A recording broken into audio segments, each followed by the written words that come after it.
A few years ago, a movie came out entitled The Good, the Bad, and the Ugly. Such was the case with IPFW basketball last week.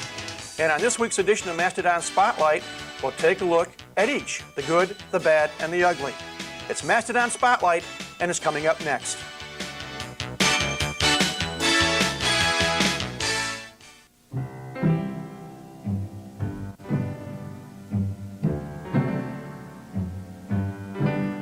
So what do you think? You hungry? Yeah. To be a mentor, you don't have to have all the answers. You just have to be yourself. Do good. Call 1-877-BE-A-MENTOR.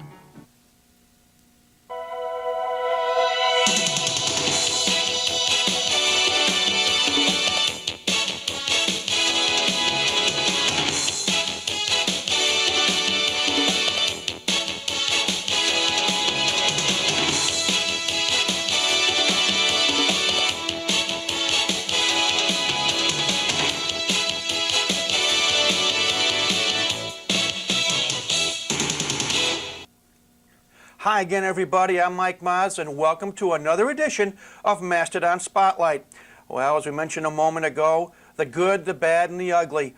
All three attributes could be named to the IPFW basketball teams this past week as they experienced a road game, a home game, and the good, the bad, and the ugly. With us on our first segment today is men's head coach Doug Knoll. And Doug, first and foremost, let's talk about some of the good. And we'll start with a Thursday night game at Wisconsin Parkside. Well, this weekend, Mike, was the split weekend in the conference where we went on the road for one game and came back home for the second game based on cutting the league games from 22 to 20.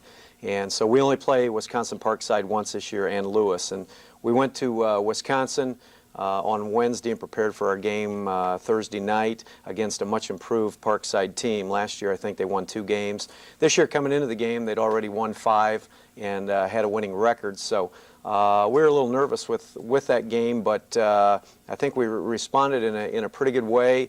The game wasn't always pretty, but we managed to beat the clock, I guess you'd say, and had three more points than they did when time ran out. So was pretty pleased with the outcome, the effort. It's tough on the road anywhere you go in this league, so whenever you can steal one on the road, you got to be satisfied. Look at some of the numbers. One person who had a very good game at Wisconsin Parkside was Steve Griffin. Steve, he's our go-to guy. He was all conference last year. I think he's going to fall into that, second team, first team this year, depending on how the year plays out with Steve. He's the type of guy that on the road, he's a warrior. He's road tested. He knows how to play for us, and he responded. I tell you, if Griff didn't, bring his game Thursday night, we may have been in trouble. And he played outstanding for us, gave us a lot of leadership. We didn't shoot the basketball very well at all. Benji Gibbs also chipped in double figures for us and played very well. Benji's been playing pretty good the last 4, 5, 6 games. So good leadership out of our 2 seniors there, and we got in some foul trouble, but we were able to compensate with that with some of the play we had through Steve and Benji. Well, the good part, a road victory, a conference victory. At that point, set you up at 3-1, I believe, in the conference. And then you come back home, and in a game we broadcast on Saturday afternoon, you took on the Lewis Flyers, a team, awfully good ball club, returning 4 or 5 starters from a year ago. They came into the contest 9-1 overall, 3-1 in the conference. And when we start talking about this ball game, it was a series of runs, especially in the first half. They scored the first point, you scored the next 7. They went on a run and went back and forth for a while. And then they went on a nice run at the end of the first half and went in the locker room up 40-28. Let's talk about the first half first. Well, I was disappointed in the first half and in a lot of our play based on the fact that I think our shot selection was very poor. I think our passing was at times disastrous. And our court decisions were very bad. We couldn't shoot free throws. I think we were 3 of 10 from the line in the first half. So, everything that could have and would have gone wrong did. You can't get down, especially to a team like Lewis, who returns 4 starters, as you'd mentioned, and then brings in a Division I transfer at the 5th spot, who's probably one of the most athletic and probably one of the top 5 players in the league, in Terry Monroe. So we're just really disappointed in how we played the first half and really dug ourselves a big hole. And we just couldn't get out of it. And even though we tried and made some runs in the second half, the first half kind of put us away. One of the things that hurt, especially in the first half, Lewis brought in a 6'10" forward named John Jones, who seemed to have arms the length of a 747. No offense, but they were tremendously long arms, and he seemed to be able to dominate in the paint, getting the key rebounds. He put 3 offensive rebounds back up and got 6 important points for them. How frustrating was it, not only as a coach on the sidelines, but for your players to work as hard as they did and to just not seem to be able to stop this person? Well, it's always frustrating, especially game in and game out when we know that we're going to be at a disadvantage on the glass, and we work on it every day, and we're going to continue to work on it all year. But that's just where we're short right now is our interior strength and size. And Ish has done a great job, Aaron Ishman, at coming ready to play and working hard inside. But with his physical play, he picks up some fouls once in a while, and then we go to Dave Meshberger, who's 6'10", but fairly thin, and so he gets pushed around a little bit. And we look at the rebounding leaders in the league, and the 11th place team is a -2 in rebounds. In other words, they're getting beat by an average of 2 rebounds per game. We're at about -9 on the bottom end of it, and we know that's been a real weakness for us, and we're going to continue to work at it. But these teams come in with big physical guys, tall guys, and Jones is, you're right, 6'10", and just a freshman and with long arms. I mean, he's going to be a dominant player in this league for a long time.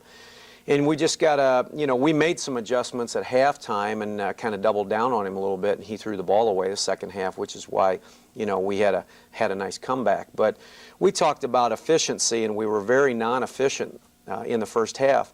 Just to give you an idea, we scored 28 points in the first half and took 33 shots. The second half, we scored 49 points and took 28 shots, 5 less shots and almost 20 more points.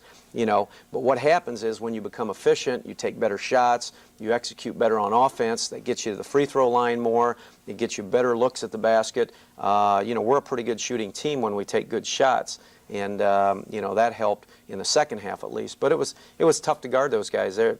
The one kid, Warner, had 15 rebounds, and Monroe had 14 rebounds, and Jones, at limited play, he picked up half a dozen or so. So a lot on the offensive glass.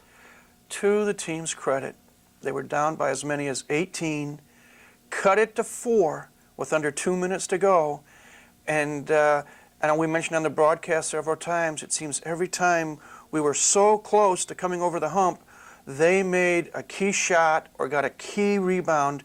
And I believe it was Stubblefield that made a 3-pointer at the 148 mark that made it 79-72, and that was the final straw that broke the camel's back. Yeah, I thought at first that, I was a little disappointed in the effort overall for the game. And then when I looked at film and tape this weekend, I came to the conclusion that really our effort was pretty good. We were ready to play. We just made some poor decisions, and a lot of times poor decisions make it seem like, you're not making a great effort, but I think we did. And I thought Benji Gibbs did a great job on Monroe early in the first half. He only had 3 at half, came back with, a total of 17 points. But, I just felt like, the effort was there, but we got to a point where when you dig yourself an 18-point hole, it's hard to come back. And it's almost like once you come back, you get close, and then all of a sudden you relax and say, well, we're almost here. And then all of a sudden they go on another run. And that's kind of the way it was the whole night. They were up 12-14. We'd bring it back to 5 or 6. and then they go right back up to 10 again. And we did cut it. In fact, Steve Griffin missed a free throw, which could have cut it to 3, so it was 72-76. They went back down, and the shot clock was winding down, and Stubblefield did hit the 3, which kind of broke our back. And they went on. Of course, we had to foul them then, and the score wasn't really an indication of, you know, the game itself. But you can't dig yourself a hole against Lewis like that and expect to come back and, you know, beat them. Had we been able to sustain and keep the game under 10, you know, we may have had a good shot at that. But, you know, that was the difficult part. But give the kids credit. They never quit. They hung tough. You know, we had, I think, 5 guys in double figures, but we just kept battling the whole game. Just came up a little bit short. Didn't play especially well in certain segments of the game. Didn't rebound the basketball as well as we'd liked. Made some poor decisions, but overall I think our effort was there. And got a lot more games to go. We're a fourth of the way through conference. Still 3-2, still in the middle of that pack, and you know that's where we want to be. Our motto is, come March 1st, let's get on the bus and head down to, you know, Evansville for the tournament. So. A quick look ahead, because as usual we run out of time in these segments. 2 big road games this week. Thursday at Bellarmine, and then Saturday, as we mentioned off air, playing Kentucky Wesleyan, but not at Kentucky Wesleyan. A quick look at those 2 games. Well, when you first look at the schedule, you know, our first indication is we had like 7 home games straight, including 2 exhibitions. Then all of a sudden we go 7 out of the next 8 on the road. And I think all our guys were excited about wearing our new black uniforms on the road. Now we're kind of sick of them, you know.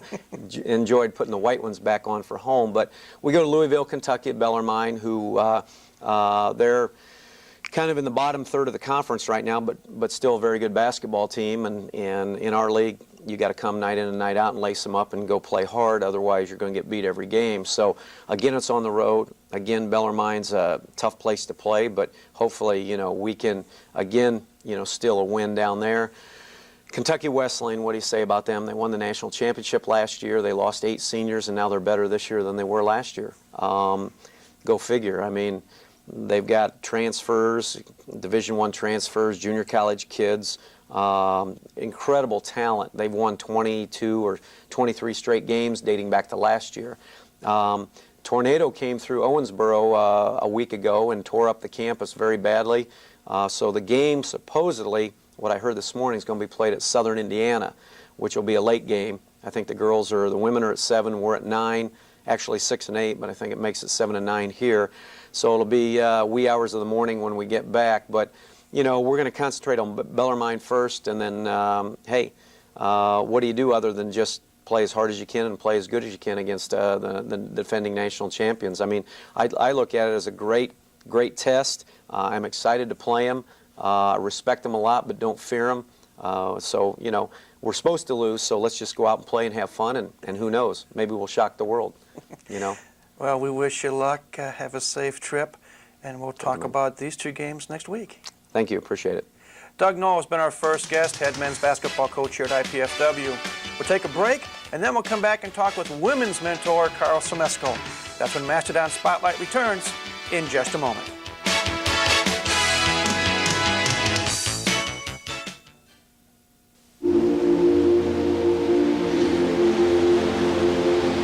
It was called the greatest generation any society has ever produced. They were ordinary people who half a century ago did nothing less than help save the world. Millions served in uniform, millions more served at home, and nearly 500,000 gave their lives. And yet there is no national memorial to honor their sacrifice. It is time to say thank you. Call now and help build the National World War II Memorial.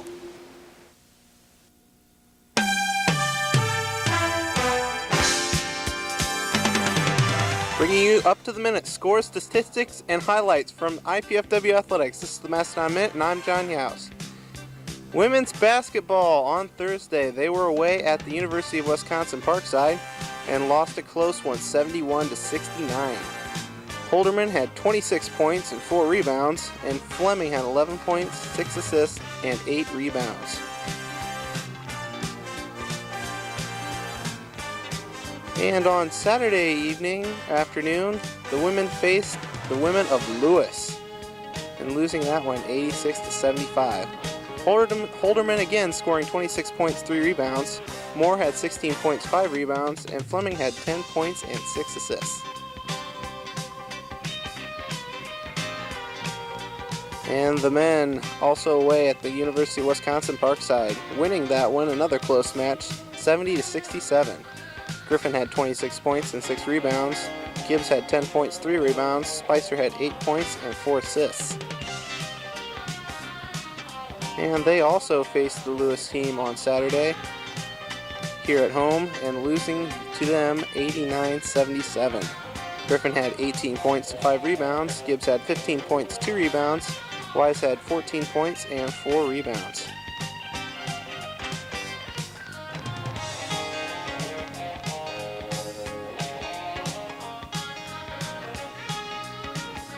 And here's the list of upcoming events from IPFW Athletics.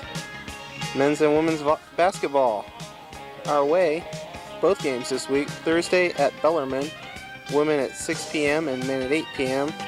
And on Saturday, we'll be playing Kentucky Wesleyan in a game to be held at Southern Indiana's gym due to a tornado that has ripped through the campus of Kentucky Wesleyan at Owensboro. The women will be at 6 p.m. and the men at 8 p.m. Here at home in the Gates Center, men's volleyball will be playing in the Sports Court Shootout, a little preseason action. Friday, they will be facing Concordia College of New York at 8 p.m. And Saturday, they will be facing a team coached by former IPFW standout Raul Papaleo of American University at Puerto Rico. That game will also be at 8 p.m.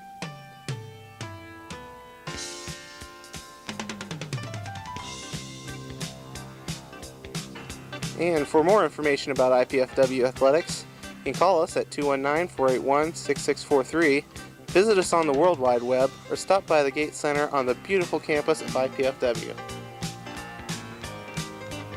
And for the Mastodon Minute, I'm John Yaus.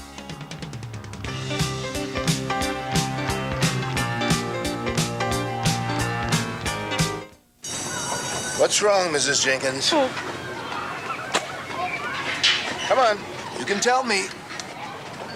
Well, there's no funding for the new reading program, and I've tried everything. It's just not fair. Where can adults go for ideas when they feel as frustrated as kids? ConnectForKids.org, guidance for grown-ups.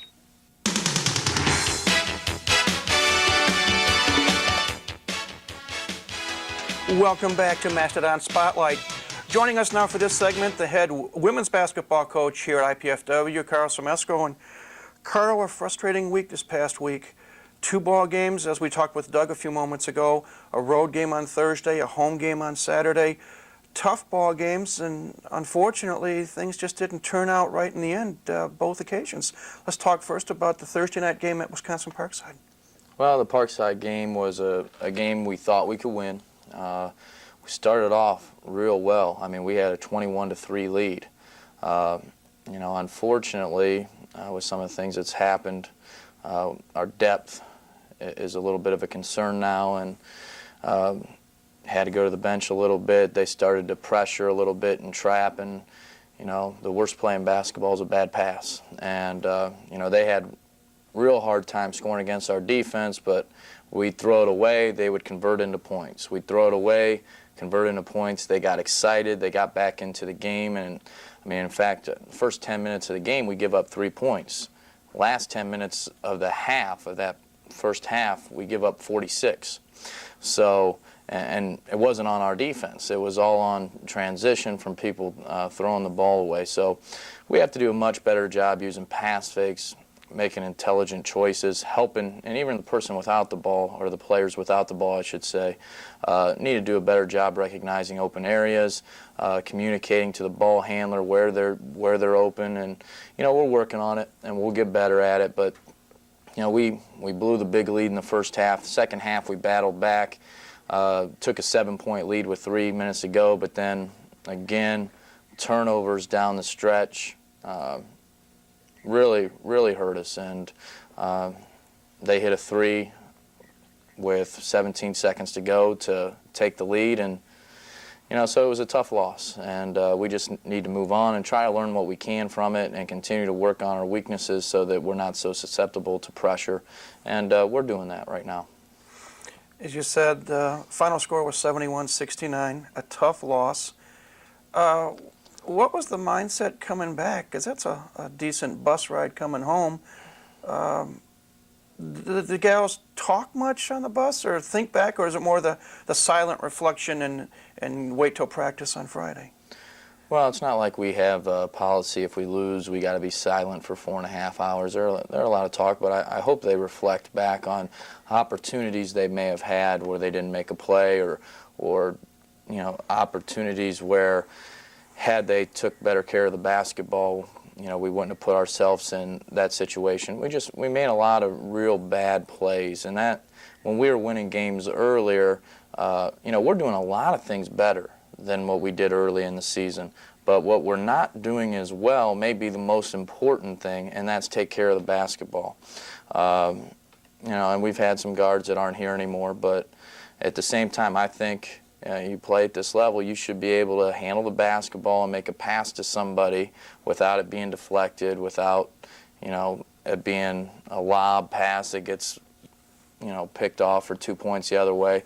So we're just going to continue to work on that. But I don't think, I mean, you know, we challenge them a little bit, and we realize with our youth, I mean, when you're young, sometimes you're not real confident, and you do things that you normally wouldn't do, and you're a little bit hesitant when it comes to putting a body on somebody or going after a loose ball and things like that. And we've really been challenging them to become tougher and not to allow the youth excuse that they're going to have to put a body on somebody, that they're going to have to take charges, that they're going to have to come up with the loose balls. And I mean, for us to be successful, we have to do that. And, you know, we haven't been doing it as well as I'd like, but, you know, we're going to keep stressing it, and we're going to keep bringing it, you know, pointing it out to them when in practice, when they have those opportunities and they're not doing it. And, you know, we will get better.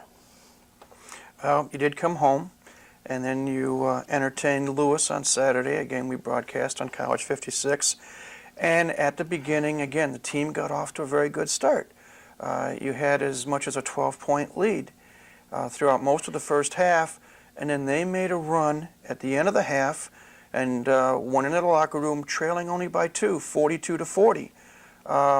It was sort of like, again, a day-night situation. You started out good. You forced 16 turnovers in the first half, and but you're only up 2. What were the concerns going into the locker room at halftime, only up 2, when you'd had as much as a 12-point lead? Well, we had some real concerns at that point. Taking the lead, but it was a similar situation in that, you know, we get in passing lanes, we pressure, we force turnovers, but then we get a little bit tired. You know, we don't suck it up. All of a sudden we give up an open shot, and we feel, oh, that's just one shot. And then it leads to one more shot, or now it leads to, we're tired, we're going to make a lazy pass, leads to a turnover and point. So we haven't been able to maintain the level of intensity needed against, I mean, you play, I mean, Lewis, I'm not sure how many seniors they have, but the majority of their starters and a couple kids off the bench are seniors, and they're a very mature group. You don't just get them down 13 and they're just going to roll over. And we need to understand that it's going to get tougher at that point, and we need to stand up and get tougher. And, you know, we go to the bench, we need to, you know, get more productivity out of our bench. And the players that have been in there for a while need to somehow get each other a little bit more motivated. And that's something we've been working on. A lot of times we just don't show the energy toward each other. We don't pick each other up. A bad play happens and we all just look at each other instead of saying, you know, that's one bad play, let's get after it and let's play it from here. And we, you know, sign of a young team, but we're working on it. But, I mean, all things considered, you look at, you know, the players that are spending the majority of the minutes out there, how many of our minutes are going to freshmen? Are going to freshmen and sophomores. And Lewis is one of the best teams in the league. And, I mean, anybody who was at that game wouldn't say that Lewis is head and shoulders above us. I mean, I think it's easy to see where if we get experience, a little bit more competitiveness and toughness, where, you know, it won't be too long. I mean, I'm very optimistic about it's not going to be that long before we're, you know, there's still a long way to go, don't get me wrong, before we're one of the top teams in the conference. And I really believe that. We just need to stick together as a team and really keep making progress. Well, Final score in that Saturday game was 86-75. Game was a lot closer than that final score indicated. A couple of bright notes, 4 players in double figures. Jamie Holderman with 26, Cara Moore with 16, Shani Smith with 13, and Trish Fleming with 10.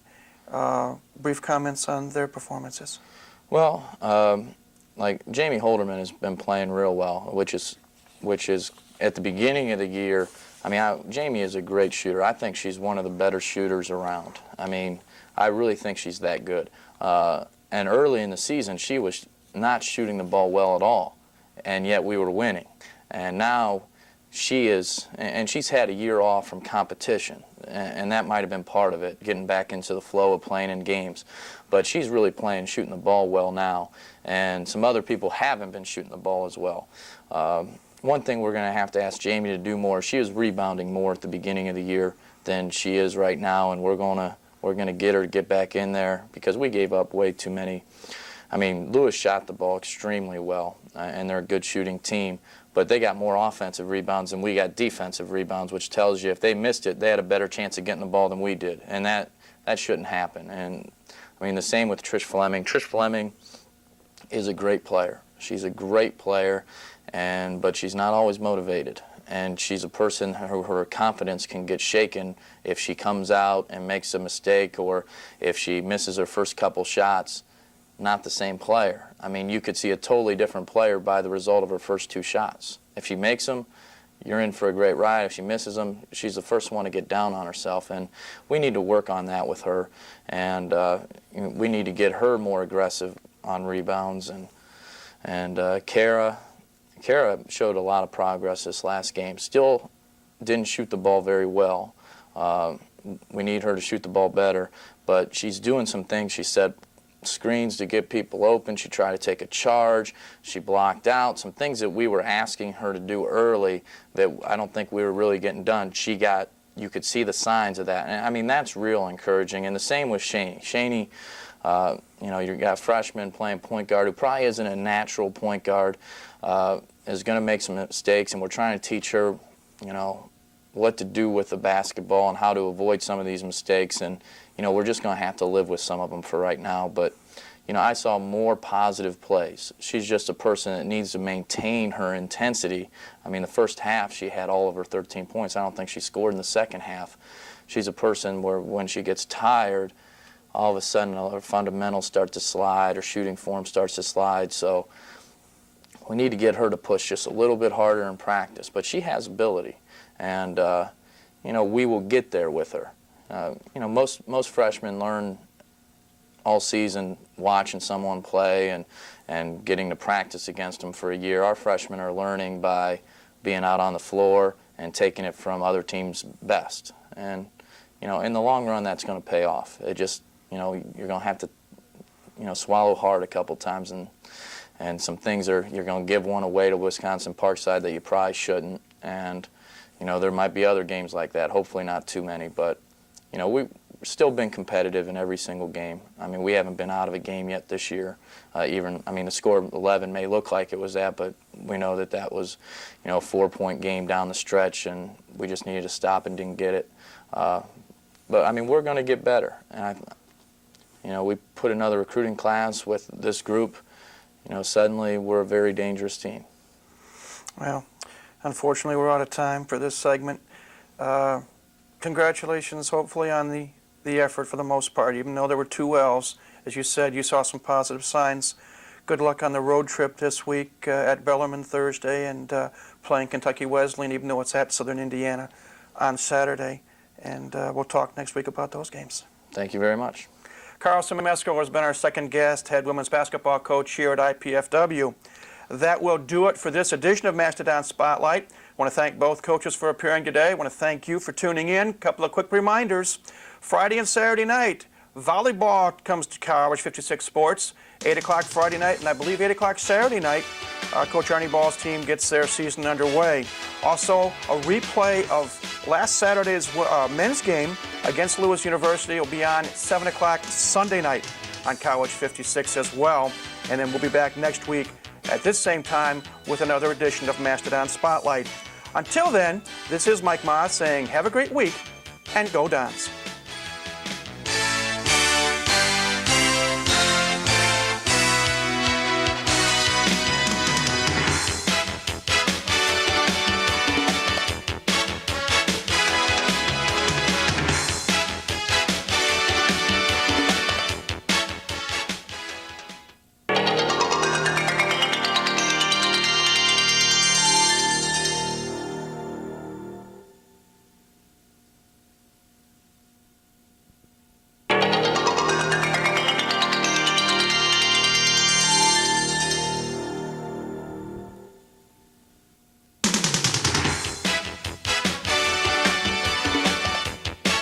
One of the toughest things that an athlete has to endure is playing in front of a hostile crowd. This past week, the IPFW basketball teams had to do it not once but twice. To see how things turned out, stay tuned to Mastodon Spotlight. It's coming up next.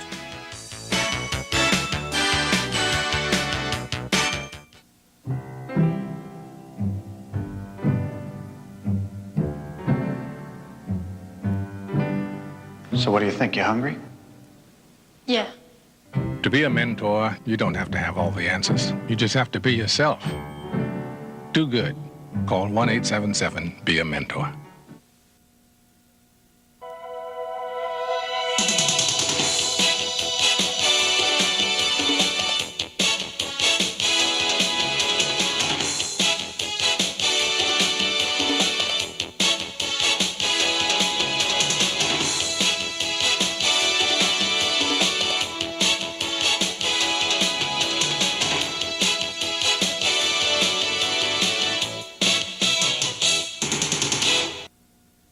Hi again, everybody. I'm Mike Maz, and welcome to another edition of Mastodon Spotlight. Well, as we mentioned a moment ago, one of the toughest things an athlete has to endure is going on the road and playing in front of a hostile crowd. And this past week, the IPFW basketball teams had to do it not once but twice. With me on our first segment is head women's basketball coach Carl Somesco. And Carl, let's talk about the two-game road trip. First off, a game at Quincy, and then we'll talk about the game at Missouri St. Louis, but the Quincy game a week ago, or last Thursday night, I should say. Let's talk about that ball game first. Well, the Quincy game, I didn't think we played very well. Just really didn't seem to execute very well. There was a lot of defensive breakdowns. Offensively, movement wasn't very sharp in getting shots, and really we were pretty fortunate that they were missing shots. You know, a lot of times the shoe's on the other foot, where I think we out-execute teams, and for some reason we just don't put the ball in the basket. And I think Quincy had the same thing happen to them, where they probably outplayed us, but they didn't shoot the ball very well. And for about the first 25 to 30 minutes of the game, it was like that, but we were able to hang around. And then the last 10 minutes of the game, you know, we kind of put it together and put 10 good minutes of basketball together, where we got to the foul line quite a bit, taking the ball to the basket. And defensively, I mean, we held them for about 7 minutes without them scoring. So, you know, I was nervous for a while because we weren't gelling, we weren't really playing the way we were supposed to. But then, you know, somewhere we found it and put it together in time to get a victory. You led at halftime 32-28. When you're up on the road at halftime, how comfortable was the feeling going in the locker room? Well, it wasn't very comfortable at all. In fact, we started the second half, and they took a 7-point lead right off the bat. I mean, they ran off the first 9-10 points of the second half. We weren't playing well, and we were just fortunate that they were missing shots. And so you don't feel good when that's a situation, because you know if they continue to get the same types of shots that they got in the first half, that eventually they would make them, and your team's going to be in trouble if we don't start playing better. And we didn't come out the second half really motivated to play a better half, and it got us behind. And you know, we were down as much as 9 points in the second half, and you know, just in time, I'd say probably with about 9 minutes left, we really started to play better. I mean, moved on the fly to the ball defensively, took away some passes, forced them into some tougher shots, and we were able to hold them scoreless. And then at the same time, at the other end, we were at least able to draw fouls going to the basket, and we made a couple shots when we had opportunities. So, we played 9 good minutes of the game, and we ended up winning mainly because we were able to hang around the first 30 when we weren't playing well, and that gave us an opportunity for the last 9 minutes to take the lead and then eventually win the game. Looking at some of the individual numbers, Cara Moore had 25 points, 5 rebounds, 2 assists, and 2 steals.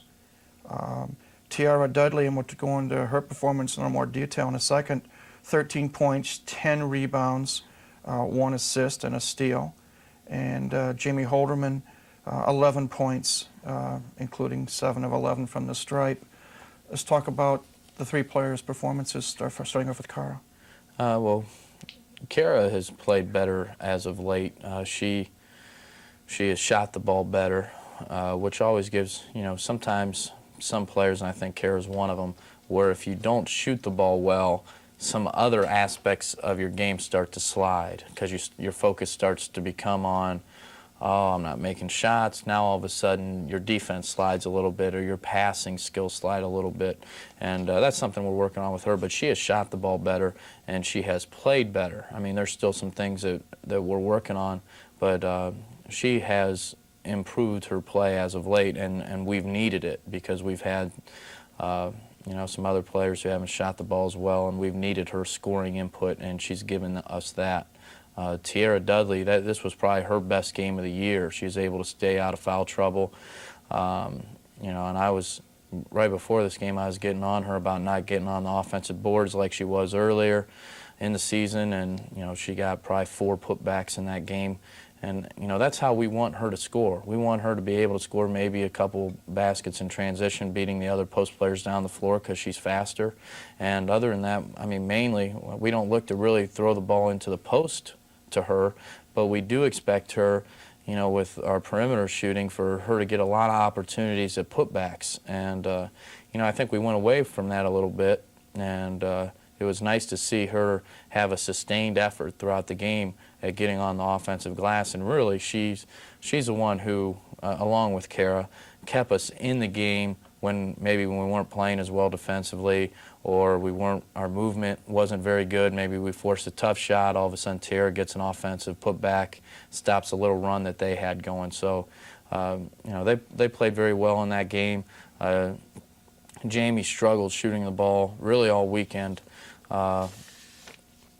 But at the end of the game, she really came through. Like the last 9 minutes, she was in foul trouble in this game, and we put her back in with 4 fouls with about 12 minutes to go because I thought it was a crucial time. If we would have fallen any further behind, I wasn't sure we were going to be able to come back.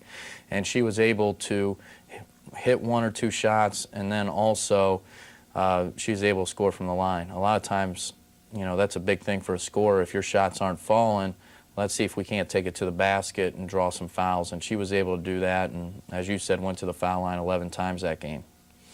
Well, the final result was a victory, a hard-earned 68-59 win. Then on Saturday, you traveled to St. Louis to take on Missouri St. Louis.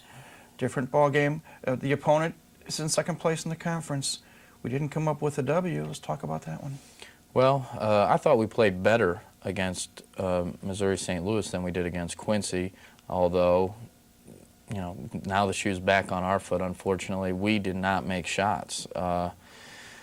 The first half of the game, our starting guards are 1 of 16 from the field, and they're good looks. I mean, they're open shots. They're shots that I think they should take for the most part, and miss them. Our big people had some chances on wide open layups in transition. I thought we hurt them in transition, but we didn't really hurt them because we didn't finish. I mean, we got open looks, we beat them down the floor, and then we'd miss the shot. And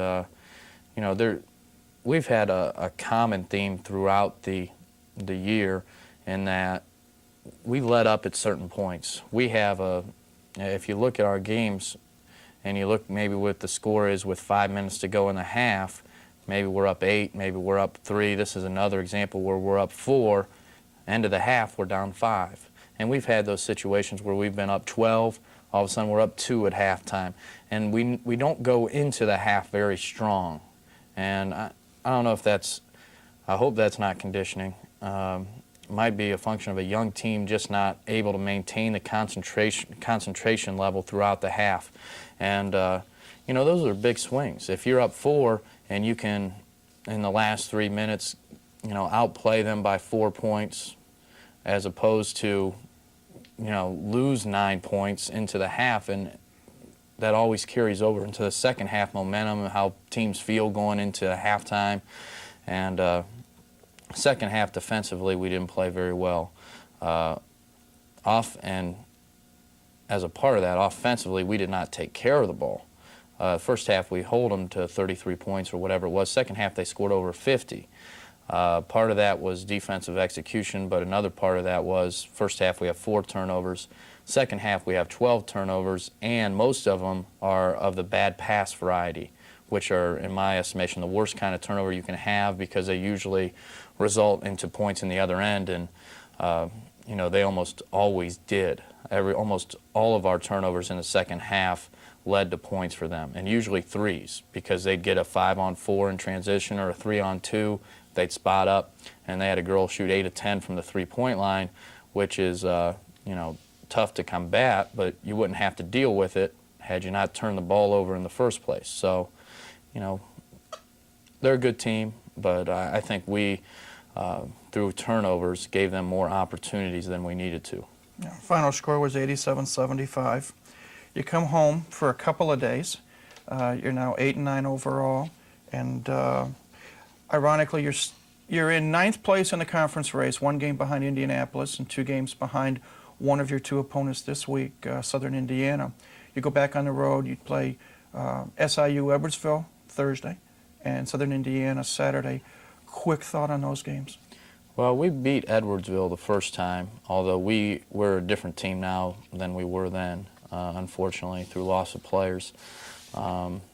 Hopefully that first win will at least give the players that are still here confidence, and we'll try to prepare the same way for them.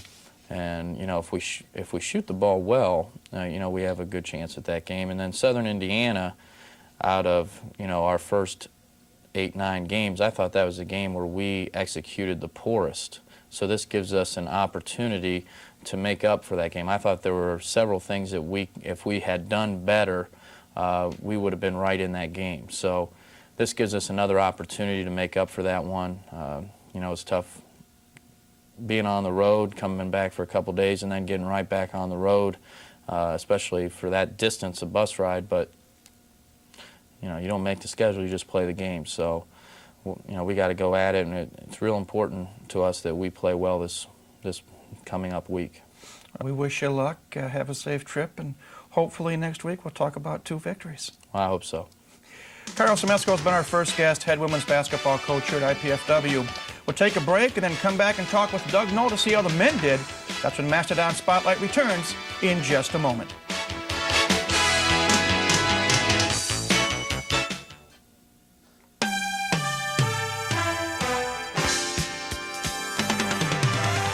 Bringing you the latest from IPFW Athletics, this is the Mastodon Minute, and I'm John Yaus. Women's basketball faced Quincy University on Thursday, and IPFW defeated Quincy 68-59. Moore stood out with 25 points and 5 rebounds.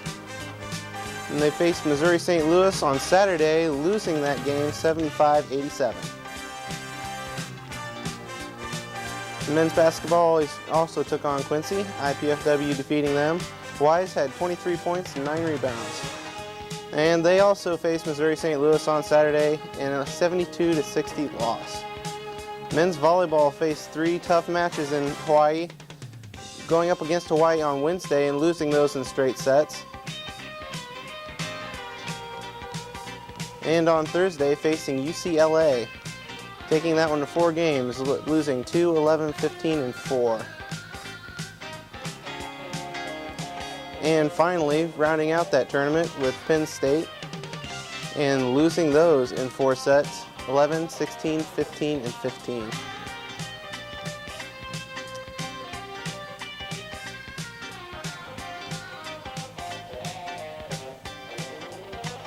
And here's a list of upcoming events from IPFW Athletics. Men's and women's basketball are going to be away on Thursday and Saturday Thursday at Southern Illinois Edwardsville, women at 5:30 and men at 7:30. And at Southern Indiana on Saturday, women at 1 p.m. and men at 3. Men's volleyball will be away Friday and Saturday at Mercyhurst at 7 and at Penn State at 7 p.m. For more information about IPFW athletics, call 219-481-6643, visit us on the World Wide Web, or stop by the Gate Center on the campus of IPFW. And for the Mastodon Minute, I'm John Yaus.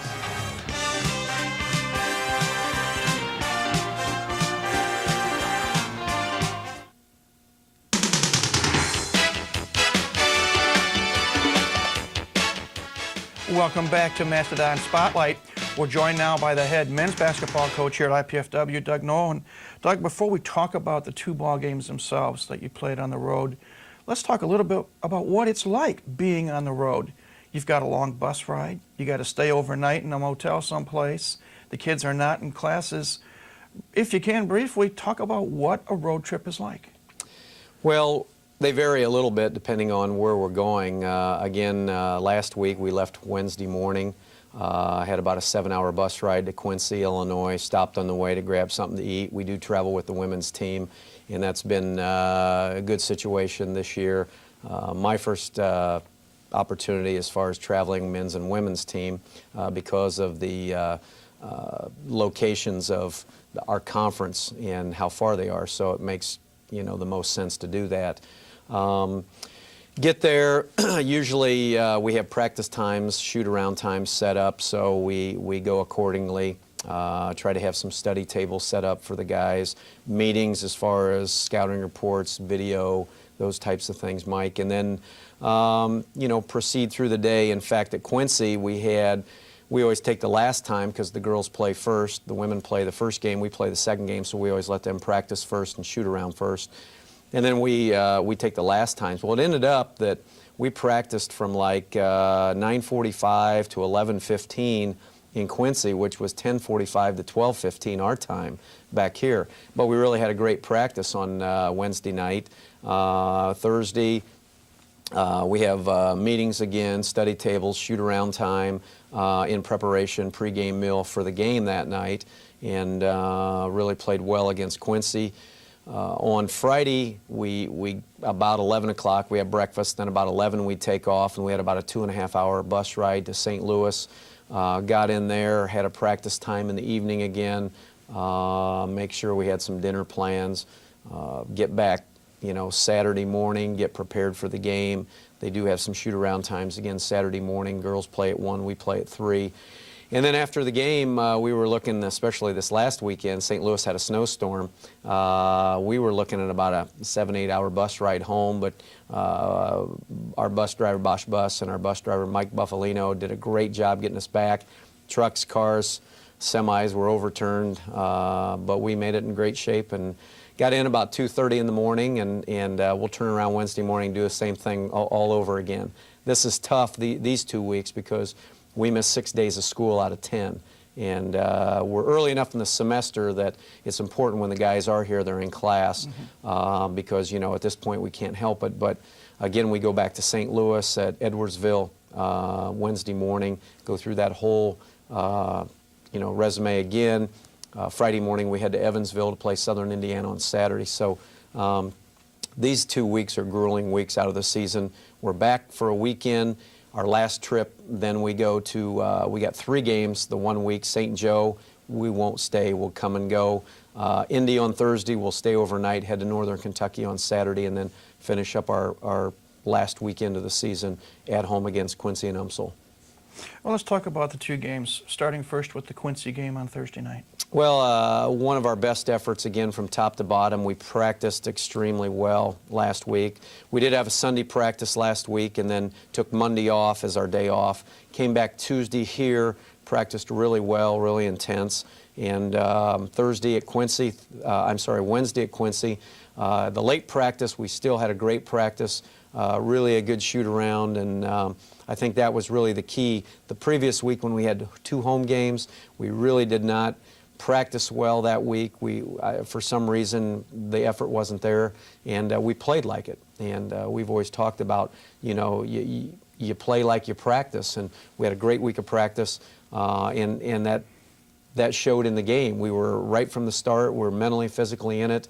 We shot the ball extremely well first half. 7 of 14 from 3, 10 of 11 from the line.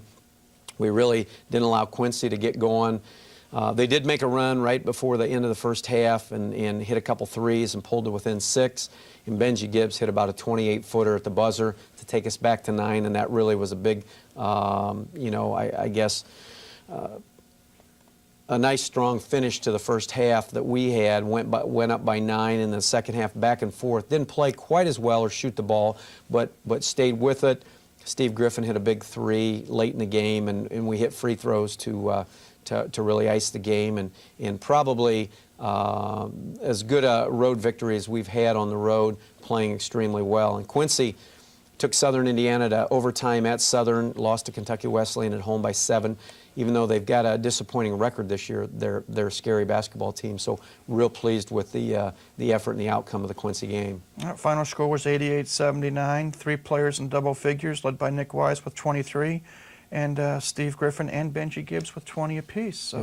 Yeah, it was well balanced, Mike, and Benji really played extremely well, one of his best games of the year.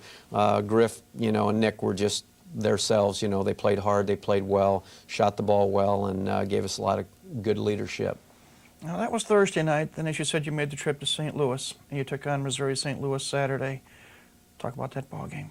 Well, we got out of Quincy just right before the president came, President Clinton, and that was a big thing there in Quincy. But got to St. Louis, had a decent practice, came into the game tied with Missouri-St. Louis at 5-5, and really needed that game. We really needed to sweep on the road, and came out.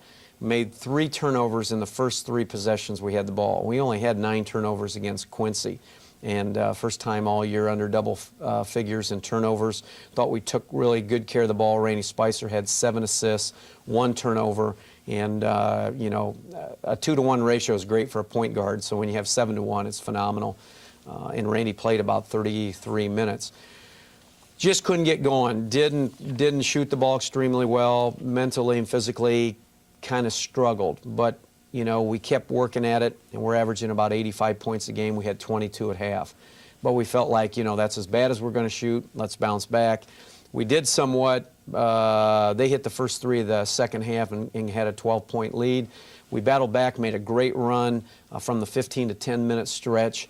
Actually tied the game, and from the 10 to 5 minutes, it was back and forth. Really, we had 3 opportunities to take the lead and couldn't get it done. Griff missed what I thought was an easy shot. Inside, Randy Spicer missed an open 3. We missed another look. They hit a couple threes to put it to 6, and then we had to foul. So the game wasn't really as lopsided as it looked, 72-60. It was just that we had to foul down the stretch. They scored in the last 8 possessions. They had the ball. We only scored 1 field goal in the last 5 minutes of the game. So that was a disappointing finish, but give the kids a lot of credit. We battled back, we hung in, even when we weren't playing well, but you're not going to win many games in our league shooting 28% from the field, 27 from 3, and our bench was 3 of 27, which is about 11%. So I don't care how good you play defensively. I thought, we gave them 72 points, and defensively, that was good enough. We just couldn't put the ball in the basket on Saturday, and that was disappointing because, your offense is going to leave you sometimes, but generally not everybody. And I thought Saturday, and Steve Griffin, shot 33%, 6 of 18, but it was everybody on down the line that did not shoot the ball well, and we just struggled the whole game. But we still battled, and I was pleased with the effort that we had in that game. And, we just got to take this game to game. It's not going to be easy. We've got, 2 more big road trips, 2 games at home, 2 trips at home. So we're in that 7th spot right now. Could have had 6th sewn up. And the higher you go, obviously, the more you stay away from the top 3 teams. But, right now, we're playing a tough Edwardsville team Thursday, who we beat by 26 here, and they're probably a little upset in looking at that tape this week. So they're going to be ready to play us on Thursday. Well, we've run out of time as usual. You mentioned the game Thursday at SIU Edwardsville, and then Saturday against Southern Indiana. And so, USI is not going to be happy either because they started the week undefeated, lost twice to Northern Kentucky, and in overtime to Indianapolis Saturday night. So they've dropped from first to third in the league. So a couple of tough games. We wish you well. Have a safe trip, and we'll talk about them next week. Thanks, Mike. Doug Knoll has been our guest, head men's basketball coach here at IPFW. That's all for today's edition of Mastodon Spotlight. We want to thank the coaches for their appearance, and as always, we thank you, the viewer, for tuning in to see what's going on with IPFW athletics. Until next week, this is Mike Moss saying have a great week, and go Dons.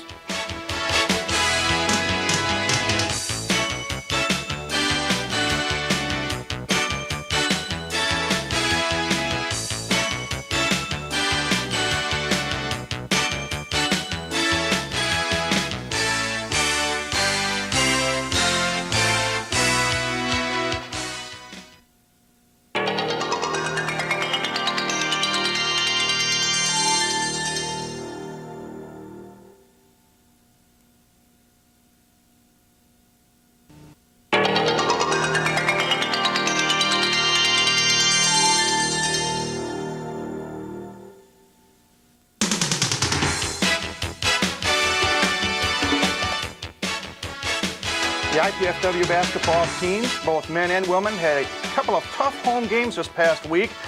To see how things turned out, stay tuned to Mastodon Spotlight. It's coming up next.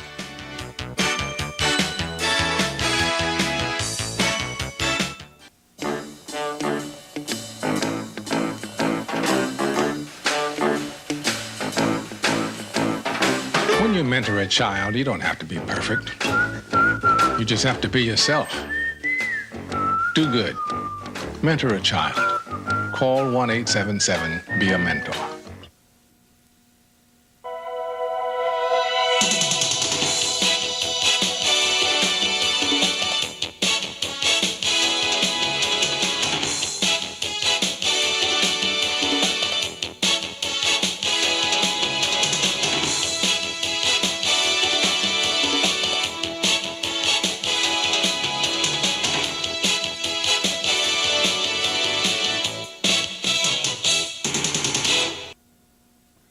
Hi again, everybody. I'm Mike Miles. Welcome to another edition of Mastodon Spotlight. Well, as we said a moment ago, a couple of tough conference games took place at the Hilliard Gate Sports Center this past week. And with us in our first segment is head men's basketball coach Doug Knoll. And Doug, first and foremost, two tough opponents, Northern Kentucky and the University of Indianapolis. Let's talk first about the game on Thursday night against Northern Kentucky. Well, Northern comes in with just one loss in the conference. They're actually 15-2 now after the weekend, 13-2, coming into our game and 5-1 in the conference. And very good, sound basketball team fundamentally from top to bottom. They don't beat themselves. You have to go out and take the game from them. They've got kids that really understand the game of basketball. And looking over the entire game at Northern Kentucky, I really felt like this was probably one of the first games this year that the effort from our part was not there. You know, you have games where you don't shoot well, maybe you get out rebounded pretty bad, but excuse me, the effort totally from top to bottom was very disappointing for us. Right at the start of the second half, we hit the first basket to pull within 6. But from there on, it just got ugly, and we didn't do a lot of the things that we really wanted to do. But from a coaching standpoint, I guess the worst thing in the world for a coach to have happen is that the kids don't make the effort. You know, you almost feel violated from a standpoint that those are things that are given, you know, to make the effort. You can guarantee some things. You can't guarantee everything, that you're going to make every shot or get every rebound, but you can guarantee that the effort can be there night in and night out, and it just wasn't. And even on a great night against an opponent like Northern Kentucky, playing well, shooting well, you're not guaranteed you're going to beat them. So even when you don't make that effort, obviously there's no way that you can come close, and we did. Sometimes numbers lie. And we look at some of the numbers from this ball game. In the first half, your ball club shot 64% from the floor, 16 of 25, excellent. And yet you're down 8. And in the second half, unfortunately, there were only 38% shooting from the floor. What happened? Well, I think, a lot of things happened. Number one, they were really the aggressors, offensively, defensively. And sometimes it's been said officials favor the aggressors. You get after it, you dive on the floor for loose balls, you're half a step quicker. And I think that is very true. Officials subconsciously maybe applaud that, appreciate that effort, and they get the call. They get the hustle plays. They get the calls. I know the first half they were 16 of 18 from the free throw line, and we were 2 of 4. So already we're 14 down from the free throw line. The end of the game, they shot 39 free throws, and we shot 12. And you just cannot, play a team like Northern Kentucky and have that much disparity from the free throw line. We shot decent, from the field during the game and from the three. And actually, Northern Kentucky is probably one of the best three-point shooting field goal teams in the nation. They're averaging like 10 a game, and we held them 4 of 18, Mike, which is about 22%. So we were pleased there, but we didn't get any really help from our deep guys, from our post guys, because we played no help, no cover on a lot of their kids, not leaving them. A little bit different than we've been teaching, but we thought we had to make that adjustment. But it came down to free throws. It came down to them being aggressive, us not. It's disappointing because I'm not saying we didn't foul them. I'm just saying that I thought, there was times when we got fouled and didn't get the call, and, being at home, it made it even a little more difficult. And we haven't got a lot of breaks on the road, but we haven't got a lot of breaks at home. And that's, I think, you go back to respect of programs, and right now I just feel personally that we don't get a lot of respect from our program, and it may take a little bit of time, but, we're going to keep working at it. I know that, taking a look, you can see 39 free throws against 12, and especially the fact that they were the visiting team and you're the home team. Officially, what can you say about the officiating in general? Well, I can just say that, we're a new coaching staff, a new program, and so, we're down at the bottom of the barrel, so to speak. I mean, it's just like, take the NBA. Michael Jordan and a rookie are going at it. Who's going to get the calls? Michael Jordan every time. Whether you foul him or you don't, he's going to get the calls. And it's the same with us. You got Northern Kentucky, and they've been the elite of our league for a good number of years. Their coach has been around. He's a great coach. And so, we're not going to get the calls. That's obvious in both the men's and women's games. And we've just got to find a way to just play better, play harder, play smarter, work together, so we're not put in position to have a call or two dictate the outcome of a game in the end. And, again, like I say, you go on the road. We were down at Kentucky Wesleyan. We shot the same as they did from the field, from the three. The disparity was they outscored us 20-some from the line. And when fouls start 10-2 in one half and 8-0 in the other half, that's 18-2 in the first 10 minutes of each half. It's hard to overcome those things. And that's, that's the whole thing with our program and being the new kids on the block, so to speak, is, we have to find our pecking order. But it's frustrating because it should be let the kids play, let them decide, not, who's favored or who has the upper hand or who's been in the league the longest. But those are some of the things you get. Now, final score was 92-74, Northern Kentucky. That brings us to Saturday's game that we telecast here on College 56, against what I would call the arch rivals, the Greyhounds of the University of Indianapolis. A tough ball game there. Let's talk about the first half first. Well, I thought, we talked about, the lack of effort in Thursday night's game, the disappointment from the coaching staff and from the guys. And I think, between Thursday and Saturday, I think we really came back and really made a good effort. I think we played really hard, but then at times we didn't play smart. We weren't shooting the ball very well at all. In fact, I think we were something, like 8 field goals in the first half. We had 19 in the second half. And in fact, 1 assist in the first half. So it shows you, really how we were passing and moving and getting nothing off coming off screens. Everything was one-on-one. Even our open looks we missed. So, I can't fault the guys too much there. The shot selections were decent. We just didn't put the ball in the basket. And when you don't do that, you're going to struggle. They got a big lead on us and closed the half at 40-28. very disappointed in the way we played after coming back, from the game at Northern Kentucky, and I thought we were going to be ready to play. And I thought in some instances we were, Mike, as far as the effort goes. So it was much better effort, but again, we just could not get things rolling at halftime. You must have said something at the intermission, because the team came out, especially Steve Griffin, started the second half. You're down 12. Steve hit 3 trays in a row.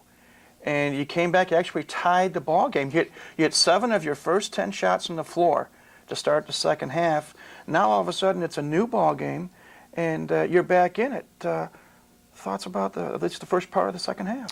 Well, I think, when you look at halftime, what you've got to take into a locker room, because, we have a 15-minute halftime. So what we try to do is we try to get together and meet with the coaches for 5 minutes and make all the adjustments that we need to make and try to figure out our second half game plan. Then we meet with the team 5 or 6 minutes with those adjustments, and then we let them go back out for 3, 4, or 5 minutes and get some warm up in, and just try to make some little moves that may help the second half, come out with a need play, maybe a little different wrinkle. But we talked about what we wanted to do the second half, but I really commended the guys for the effort. I said, hey, look, shots aren't falling. That doesn't take into account the lack of effort. We made a big effort, and I complimented a lot of the guys, and I said, stay with it, because if we shoot 45% from the field, and we're shooting 20, then it seems like we should be shooting 60-some the second half to bring that average back. And basically that's what we told them. And just go out there, look for your shots, be aggressive, but relax. Know that you played a good first half as far as competing and give an effort. That will come back and help us out the second half, because our shots will fall, and they did. I think we pulled it back 55 all. But I think a lot of times teams struggle back. And whether you're 12, 15 down or 10, they get back to that point where you tie it up, and then you tend to relax a little bit. We had some, we play all 10 players that we have now, and so, we had some combinations in there then that I didn't think really did a good job defensively. They hit a couple baskets once we got back to tying it up at 55. They took another 6-point lead, and then we struggled trying to play within 4 to 8 points the rest of the game. Fouled them down the stretch. Game was, we scored 51 the second half as well as they did, but it wasn't an indication, because, we needed to foul them down the stretch to try to get the ball back. They made their free throws, again shooting a large number, 30-some free throws, and again, we just felt like, the effort was there, but when we got back to that point, we kind of relaxed too much when we should have just, stayed focused all the way through and had a chance. We really did. Unfortunately, the final score was 91-79. As we speak, believe it or not, we are still in the hunt for the playoffs. For the conference tournament, we are tied with Missouri St. Louis and SIU Edwardsville, 4-5 in the conference, for that 6th, 7th, and 8th spot. 2 big games on the road this week. First against Quincy Thursday night, and Quincy is 2-7 in the conference. And then Saturday, a trip to Missouri St. Louis, and St. Louis is one of the teams at 4-5. Briefly, thoughts on these 2 ball games coming up? Well, we look at groups, and really the next 2 weeks are going to probably determine how we do in the conference this year. I mean, you still have a lot more games, but we go on the road for the next 2 weeks, and it's pretty brutal. I mean, we miss 6 days of school out of 10. We leave Wednesday morning, get back Sunday morning, both weeks. Going to Quincy and Missouri, St. Louis, both games very winnable. But you don't take anything for granted in our league. Quincy's 2-7. They can beat anybody in the league. They went to overtime with Southern Indiana at Southern Indiana and lost by 3. This league is very hard to figure out. Bellarmine, who's down at the bottom, lost by 3 to Southern Indiana and lost by 4 to Kentucky Wesleyan, both at their places. And then we beat them at home by 15. So, go figure. But these games are going to be very, very important for us to come out, play well, play on the road. Mike, sometimes I think we're a better road team than we are a home team. I think we tend to maybe relax a little bit at home. I think on the road you've got to pick it up a little more intensity. This week is key for us. We really can't have too many more weeks of 0-2. We've got to at least have splits. this week would be a great week to go 2-0 and bounce back, to getting above 500. We look at right now, our league broke down into 4-4-4. You've got the top 4 teams with Southern Indiana, Kentucky Wesleyan, Lewis, and Northern Kentucky. Then you've got the next 4 spots, fighting for those middle four spots, but those bottom 4 teams are really fighting too. So, with Indianapolis, us, Southern Illinois University, and UMSL, Missouri St. Louis, it's really a dogfight. St. Joe's only 2 games out, from us, and there's a lot of games to go. So I would say probably you've got really the bottom 8 teams, you've got 6 of them that are really going to fight for those 4 spots, and anything can happen. So you got to go into a game, forget the records, throw them out, play the game, and play as hard as you can and play as good as you can, and hopefully steal another win or 2 on the road. We wish you luck. Have a safe trip. Hopefully next week we'll talk about 2 wins. Thank you, Mike. Doug Nolan's been our first guest, head men's basketball coach here at IPFW. We'll take a break and then talk with women's mentor Carl Semesco. That's when Mastodon Spotlight returns in just a moment.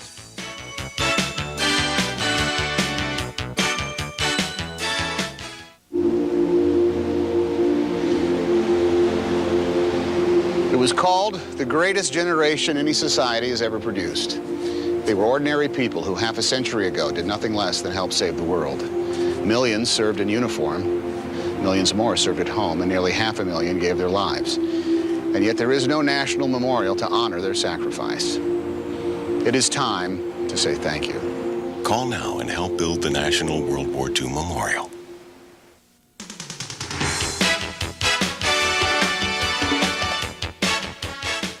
Welcome back to Mastodon Spotlight. We're joined now by the women's head coach here at IPFW, Carl Semesco. And Carl, you also had a couple of tough ball games this past week. Let's first talk about Northern Kentucky. And in that game, it was basically 2 games in 1. First half, you walked off the floor at halftime with a 2-point lead. Yeah, well, Northern Kentucky was a Final Four team last year, and they're probably the best team in our conference this year, and from all indications, a top 10 team in the country. And the first half, I think we hurt them with our defense, really taking some things away from them. We executed defensively pretty well, and we went in the first half with a little bit of a lead. I thought maybe missed some layups right at the end of the half that I thought were pretty key, where we could have been maybe up 8-10 points. We missed the layup, so now we're only up 2 going into the half. Well, you're up 32-30. Second half, a little bit different story. They came out. They ended up outscoring you 36-22. What was the main difference? Well, I mean, it was, I think, maybe 7 minutes left in the game. We still have a lead. And we had battled back and forth with them at that point. Defensively, they do a real good job. They're athletic. They're quick. They did a real nice job defending our screens and taking some things away. And conversely, I don't think we did a real good job of reading the screens. When they did make a mistake or we had something set up, we didn't get the ball to people at the right times, and we didn't read screens to get away from the defense like we're supposed to. And in the second half, when we did get opportunities for layups, we missed them. And I don't think you can beat Northern Kentucky and miss too many of the easy shots you get, because they're the best team in the conference defensively, and when you get those opportunities, if you're going to beat them, you're going to need to capitalize. And they went on a little bit of a run where our defense broke down. Like the next game, our defensive positioning has deteriorated a little bit, and we're trying to emphasize getting that back so that we're not giving up so many layups. And that was really, I mean, even with 2 minutes ago, we're within 2 possessions, 6 points, and a few layups here, a play there. You take a charge here instead of a 3-point play, which we did a couple times, then it's a different game. So, it's a tough team to beat. I think we had opportunities to be in it all the way to the end, and we just didn't make enough plays. I'll ask you the same question I asked Doug a little bit in the last segment. Numbers on the foul line. And granted, Northern Kentucky, one of the best free throw shooting teams. They were 16 of 19 for the game. You're 5 of 8. And you don't see that normally. I use that term normally. You're the home team, and they were the road team, and usually it's just the opposite. Thoughts on the officiating? Well, in this game, well, they go into the post a lot more than we do, so they're likely to draw more fouls, and we emphasize some of the things where we're getting fouls, where getting out of a stance and putting a hand on people, or trying to turn our bodies and block shots, and we're not a shot blocking team, so them going to the foul line 19 is pretty justified. It's hard with all their aggressiveness and the way they get on people and stuff like that. It's hard to believe we would only go 8, but as I said, we don't go inside nearly as much, and they do a nice job stopping our penetration, so you're not going to get to the foul line by taking it to the basket. So, I was lobbying for some calls on some bodies and, them fighting through things and stuff like that, but we didn't get them. The final score is 66-54. Then Saturday's game, with the University of Indianapolis. I thought the first 16, 17 minutes was excellent effort. You seemed to control the game, control the tempo, and you had the lead. They made a run the last 3.5 minutes of the half, and they go in the locker room up 3. Yeah, they finished the half with a 14-0 run. And really, I mean, that was disappointing because we've done this once before against Lewis, if you remember, where we had a big lead with about 3 minutes to go. And we've been emphasizing that we got to play the whole 20 minutes. There's something, I don't know, being young or what it is, we have not handled success well all year. We've blown 3 double-digit leads, first half leads, one as large as 18, where all of a sudden, at some point, and I don't know how we're going to break through this, we execute, we really put them in a bad situation, and if we can just close out the half and maybe even extend the lead a little bit, I think you could break the other team's spirit a little bit, but we have not done that. We've given teams momentum going into the half. They feel good about themselves just because we no longer execute what we were doing earlier. We took some bad shots, quick contested shots instead of waiting to use our screens and get open looks. And defensively, what was frustrating about that 14-0 run is I think 10 of the points came on second shots, where all of a sudden nobody wants to put a bot. They're getting a little tougher. They know they're in a tough situation. They crash the boards a little bit harder, and they just move us around. Or we didn't box out at all. Or we don't have anybody defensively that is not responsible for rebounding. I expect all 5 people in there. And we have some people that just watch people go by. And this is at the end of the half, and we never got it. Maybe I should have used a timeout in the run, or I try to look at what I could have done differently, but you like to see the people on the floor say no more. You're not getting any more. And it just never happened. And I think that key run, the last 2.5 minutes of the half, is really what put us in a situation to lose the game. Now let's fast forward a little bit. You're down 3 at the half. They extend their lead in the second half. Then you start making a comeback. And now we're down less than a minute. And in fact, less than 30 seconds. Scores 80-77. And in the key play of the game, in fact, we've got a couple of highlights that we're going to show. I'd like you to comment about them. We have the ball. If we can set this up. Thank you, John. We have the ball there, and we're down 3. And go ahead and comment. Well, we drew up a play, and the real positive thing is that we've drawn up plays at the end of the game and haven't got them executed, and this time we did. We ran Kara off a double flare screen, and if she wasn't open, we had more to this play, but she was, as you can see, the screens were well executed, and she got an open look at the basket, and she knocks down this 3. Unfortunately, there's 18 seconds to go in the game, and the official saw something that no one else sees. Sees an illegal screen there, and unfortunately this is a commonly missed call in our league. You get some people set and a defensive player tries to ram her way through and she falls down, or whatever happens at that point, and they call a foul. But obviously with 18 seconds left in the game, anybody who's been around basketball at all knows that you don't make any calls unless it's an obvious call that affects the outcome, where I mean, you got to be sure about it. You're not going to get a 3-second call, or you're not going to get a hand check call that puts somebody on line with that amount of time. I mean, you make the players earn it. And, it's been frustrating because we've been in this situation 4 times now, and we're 0-4, and there's been a crucial call in every game that has gone against us. And I keep saying, well, you know what, we can't worry about that call, and or we're on the road, and I say, well, we're not going to get that call on the road, or somebody comes over our back and it's like, hey, you got to be stronger.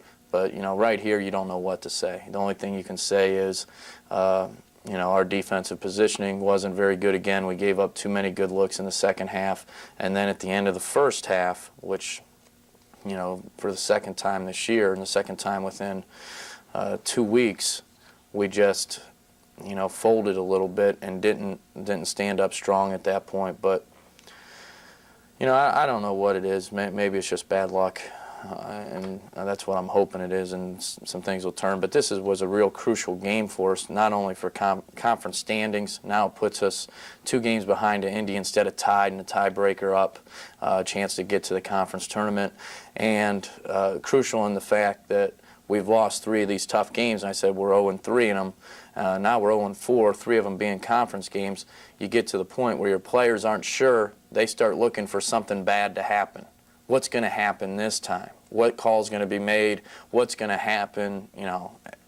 And had we been able to win this game, now you got a different mindset where, hey, we've been successful in these close games. We've come back and we pulled one out, and you can start to draw on that the next time you're in that situation. So now, hopefully we can still pull out the next close one. There's going to be more, and have that, start to build that positive mindset that we can win the close games.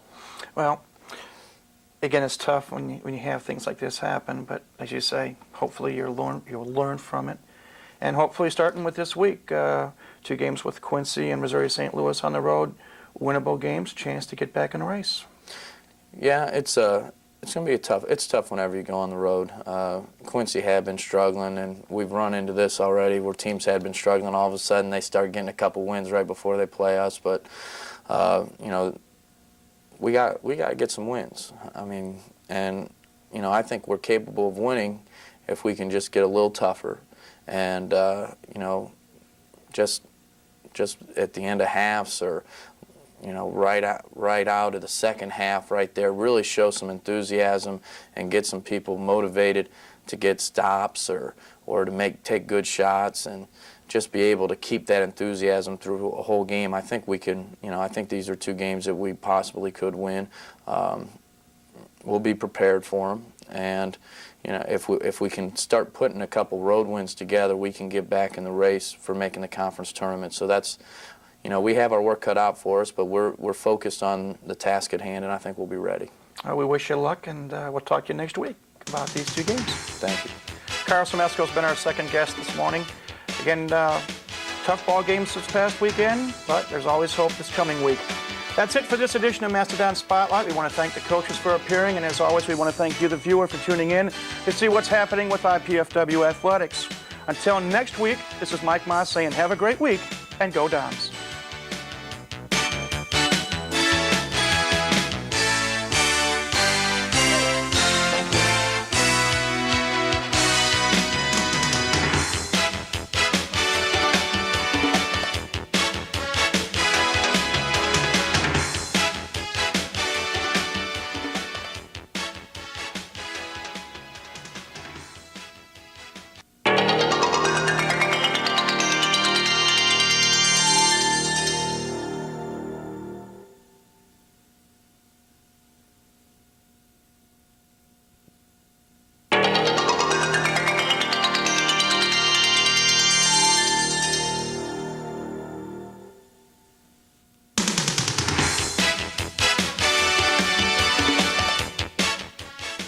An unnamed yet wise old proverb once said that playing a basketball game was like taking a test. If that was the case, the IPFW basketball teams had 2 such examinations this past week. On today's edition of Mastodon Spotlight, we'll see how those tests came out. It's Mastodon Spotlight, and it's coming up next.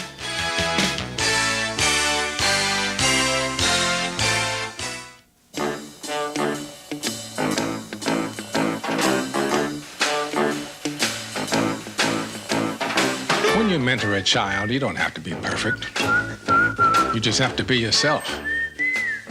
Do good. Mentor a child. Call 1-877-BE-A-MENTOR.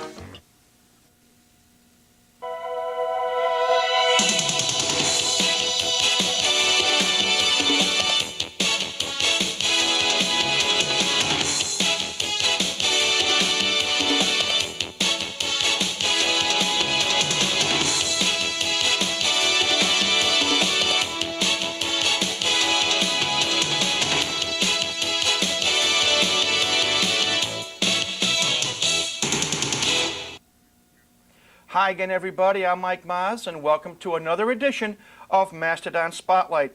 Well, as was mentioned a moment ago, an unnamed yet wise old proverb once alluded to basketball to education, whereby games are tests. And if that is the case, we want to talk about two such examinations that the women's basketball team played this past week. And joining me is head coach Carl Semesco. And Carl, I don't know who that unnamed proverb was, but let's talk about examination number one. 2 games on the road, the first one being down in Louisville, Kentucky against Bellarmine.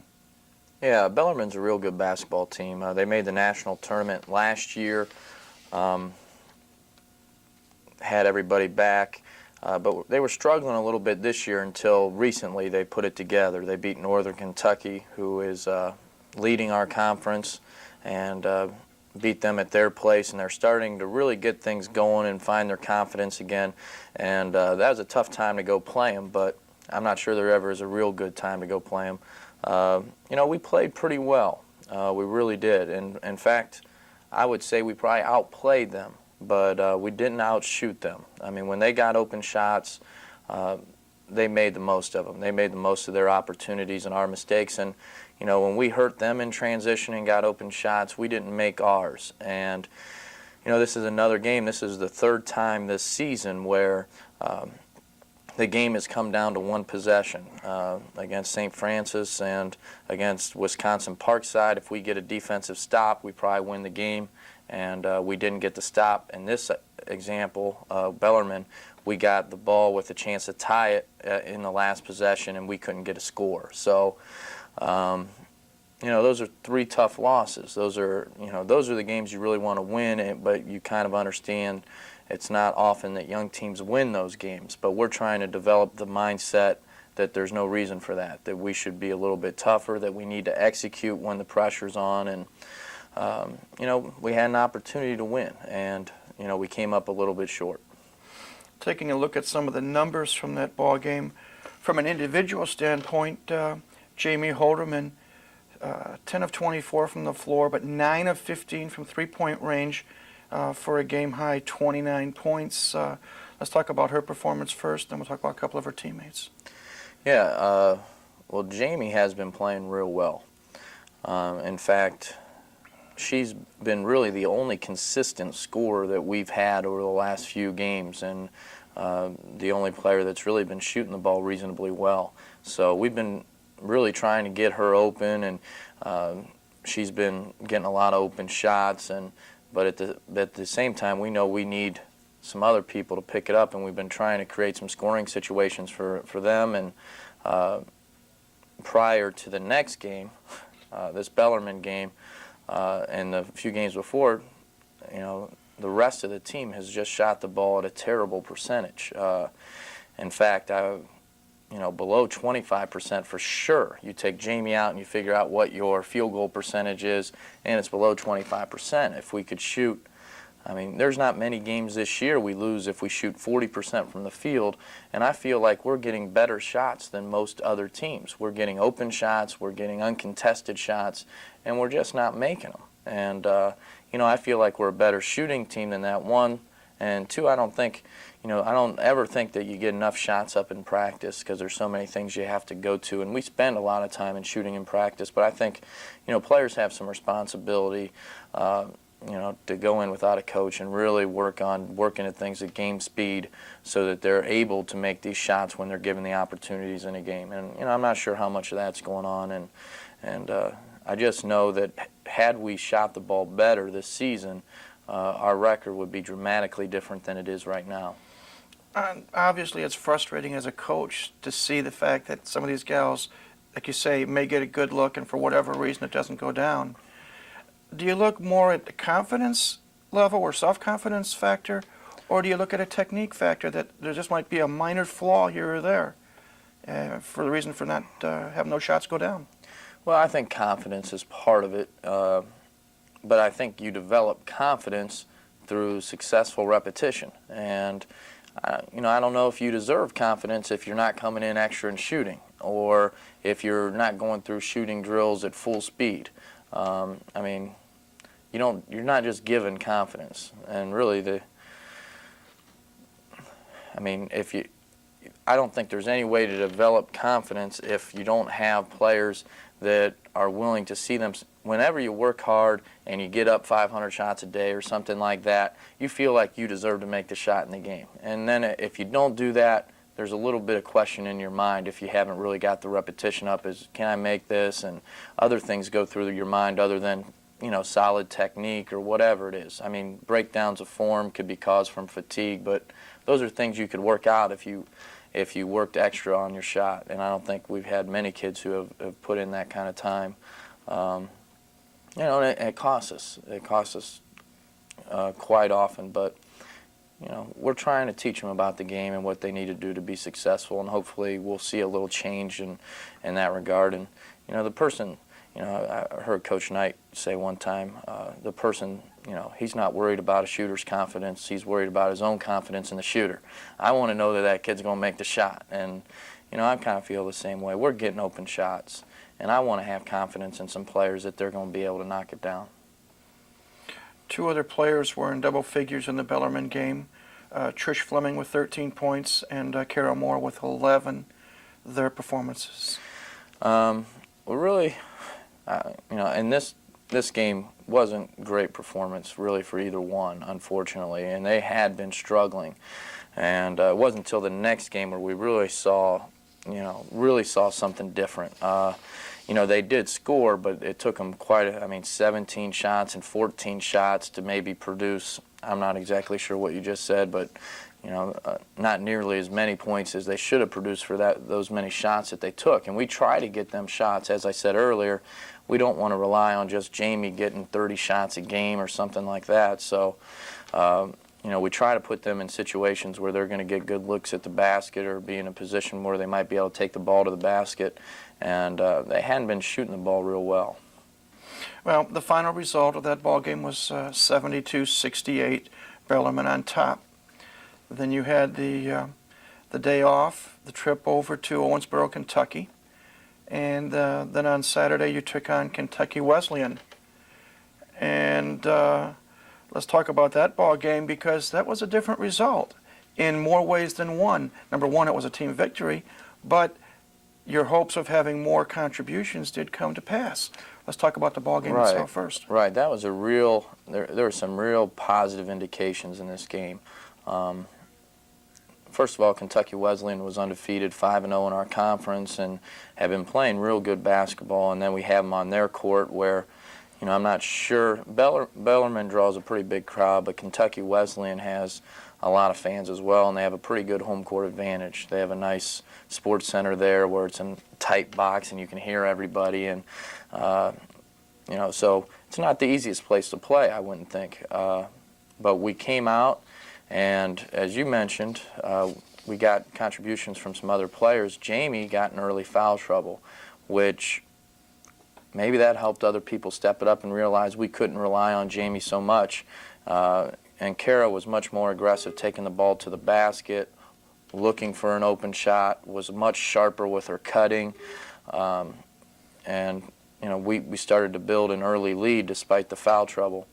And fortunately, in the second half, Trish didn't have a real good first half again, and I'm saying to my assistant, Bob Bolden, if we could just get Trish to pick it up for one half, we'll win this game. And then she played one of the best halves she's played all year.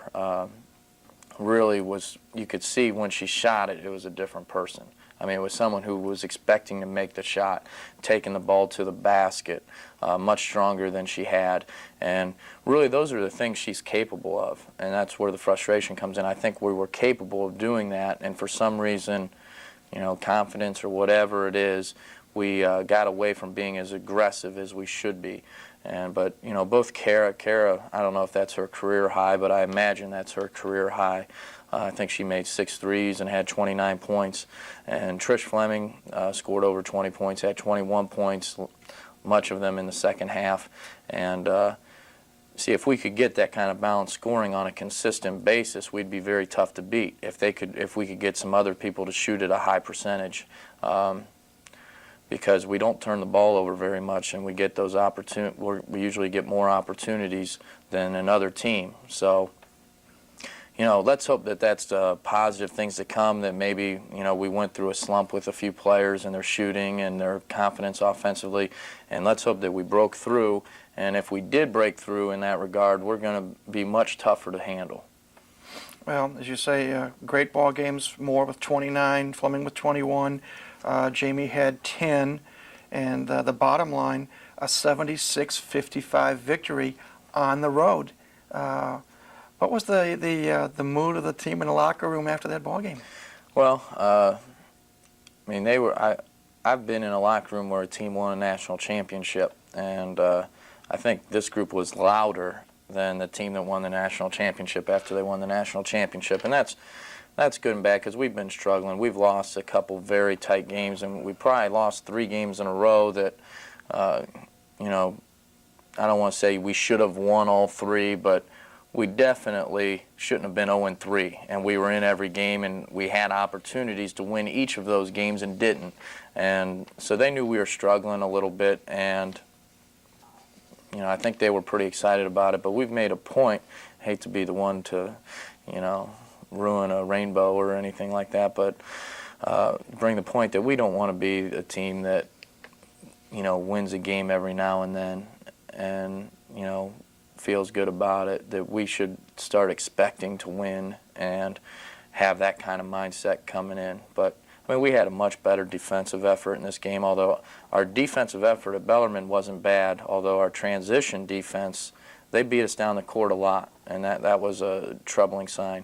And but our defense overall against Kentucky Wesleyan was much better, and we were much better on the boards, and we were able to control the game that way. And so there's progress being made.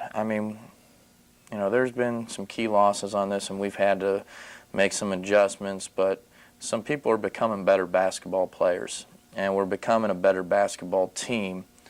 And we'll see how far we can take it. We got about a month and a half to keep trying to improve, and hopefully that's enough time to get where we want to be. Let's take it one step further. As you said, various changes during the course of the season. You've had to make personnel changes. Some other players are getting more time than they were earlier. Let's talk for a moment about some of the progress. I'll throw a couple of names out. For example, Jen Miller.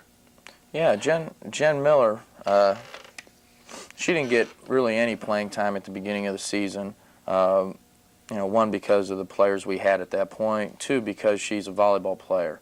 And she came in late and was having to learn the defensive system, the offensive system, and, we don't like to make too many mistakes. So she wasn't really ready to play. But she's come in and been a real solid rebounder for us. And, just a week ago, I told her, you'd play more if you could just set better screens and get some people open. And, in both games she did a real good job. In the Bellarmine game, she got Jamie open quite a few times. We don't score alone. What I mean by that is we're not a team that really beats people off the dribble or can create shots through one-on-one moves. We don't have that kind of quickness or ball handling. So setting solid screens and getting people uncontested looks at the basket becomes imperative for us, not just something we like to do, but we need it to be successful. And she really improved in that area in the past week, so I was real pleased with that progress. And we'll start talking this week about maybe she needs to get more offensive rebounds, or maybe she needs to finish more or something. But we're going to keep on her about the screening to get people open. Now we're going to take it the next step with her and see if we can continue that improvement. Tiara Dudley. Tiara Dudley, she's a tough kid. Now, I know that I've been on here and say, you know, we need to be tougher, we need to be mentally tougher, but she is a tough kid. She gets in foul trouble a lot, and she gets a lot of what I would call ticky-tack calls on her, more than almost anybody I've ever seen. For just sometimes being strong is a disadvantage because they'll give fouls to a kid who's not as strong, who just isn't able to hold position or gets bumped a little bit and they're not used to that kind of strength and they throw their body around. But she's real strong. You know, offensively, she still has a lot of things to work on. She's not a real good offensive threat yet, and we don't really use her in the post as a post-up position. But she can develop those things because she has quickness, she has strength, and she's hard-nosed. I mean, if we got one kid that I know will step in and take a charge, it's her. If there's a loose ball, and I don't care where it is on the floor, if you're going to say, well, which kid do you think will jump on it? And I'd say, well, that's going to be Tiara. Tiara will get over there and she'll go jump on the loose ball. And we really need more players in that vein. I mean, even you don't have to be strong to be tough. You can have that mindset that you're going to get loose balls, that you're going to take charges, that you're going to do those things. But Tiara has provided that for us, and hopefully some other people will catch on to it. Two other players, Mandy Lovelace and Shani Smith. Yeah, Mandy Lovelace, she's a senior this year. She's our only senior, and you know, at the beginning of the year, I told her I don't know how much she'd play, and you know, she's played more than what I originally anticipated. Defensively, she's played pretty well. She's played the post pretty well. If she has a problem, it's the same as Tiara's. It's fouling too much, and we're trying to work on that. Usually, it's from starting out in the wrong. Usually, fouls occur not because of where the ball is when they're fouled, but where your positioning was originally. I mean, we're out of position for a second, all of a sudden the ball gets inside when it shouldn't have, and now we're in a bad position and we end up fouling. So we're working on getting into our right, correct position quicker so that we're not going to foul nearly as much. But she has become a very good screener this year for us and has worked at that. And at the beginning of the year, she wasn't a good screener, and I was wondering how we were going to use her, but she has become probably our best screener on the team. And, you look at a kid who maybe scores, I don't know what she scores per game, but probably 4 or under, but you can still contribute in that way if all of a sudden you're creating 16 points by getting open shots for other people. And I'm not sure a lot of people realize that. They think they're only contributing what they actually put in the basket, when in reality, say you get an offensive rebound and you pass it back out to a shooter, you may have earned us 3 points there, or you get our best shooter open 4 or 5 times a game, you may have contributed 10 points there, as long as you can go to the defensive end and not give anything up. So she's done a real nice job developing in that way. 2 big ball games coming up this week, both at home. One of them Saturday we'll be televising here in College 56 Sports. Thursday night, Northern Kentucky, 1 loss in the conference, 2 losses overall. And then Saturday, the interstate rival between IPFW and the University of Indianapolis, and the Greyhounds, 9-4 overall, 3-4 in the conference. Quick look at those 2 ball games. Yeah, and if you don't mind, I forgot to mention Shani Smith when you brought up her name, and she's a freshman who we're giving her more and more playing time, and she's struggled a little bit. And this is a tough conference, and to make a jump, she was in a single A high school, to playing at this level of college basketball is a tough jump for anybody to make.